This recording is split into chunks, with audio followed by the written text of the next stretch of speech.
Mengembalikan harga diri bangsa di era perdagangan bebas. Oleh Wulan Prihandini, analis hukum di Badan Pembinaan Hukum Nasional. Diterbitkan 24 Februari 2014. Sekilas perdagangan bebas. Siapa yang tidak mengenal World Trade Organization, WTO, ASEAN Free Trade Area, AFTA, atau yang masih hangat-hangatnya China ASEAN Free Trade Area, ACFTA? Mungkin jawabannya, hampir sebagian besar masyarakat mengenal ketiganya. World Trade Organization, WTO, misalnya, organisasi yang lahir setelah putaran Uruguay ini, dikenal oleh masyarakat sebagai organisasi pelindung dan pengatur kegiatan perdagangan antar negara di dunia sehingga tercipta hubungan perdagangan antar negara yang tertib dan adil. Negara-negara yang terlibat di dalamnya dilingkupi oleh aturan-aturan internasional yang mengatur tidak hanya mengenai interaksi perdagangan barang, tetapi juga tentang perdagangan jasa, masalah hak kekayaan intelektual, hingga aspek penanaman modal yang terkait.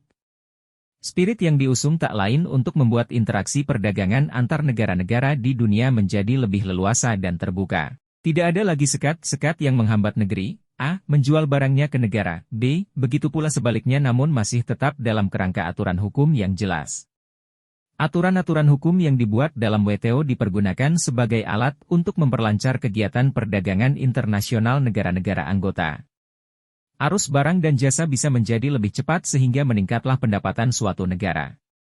Selain itu, apabila negara-negara anggota bersengketa, mereka tidak perlu lagi mencari instrumen-instrumen hukum lain atau menyelesaikan sengketa perdagangan di luar kerangka aturan internasional yang telah disepakati bersama.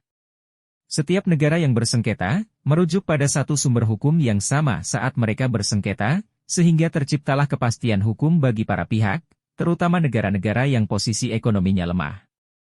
Persetujuan WTO merupakan perjanjian antar anggota yang mengikat pemerintah untuk mematuhinya dalam pelaksanaan kebijakan perdagangannya, tujuan utamanya adalah untuk membantu para produsen barang dan jasa, eksportir dan importer dalam kegiatan perdagangan. Sebelum WTO lahir, perdagangan antar negara-negara ditopang oleh instrumen hukum yang dikenal dengan GATT and GATS.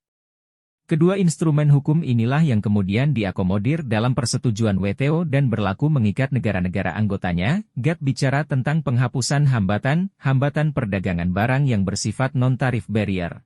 Penggunaan tarif sebagai instrumen pengatur arus barang dengan catatan besar tarif tetap harus diturunkan dan jangan diskriminatif terhadap negara anggota. Adapun GATS bicara tentang hambatan-hambatan sejenis yang lahir dalam arus perdagangan jasa.